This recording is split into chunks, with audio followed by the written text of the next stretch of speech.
my 2023 year-end review in YouTube.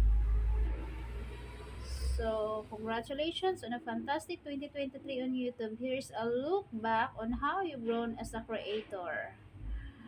Share your biggest highlights with all your fans and on shorts. So, your most viewed from this year. So, 3 years in YouTube program. Ayan, naka 3 years na rin tayo. Diba? So, ganun nakatagal.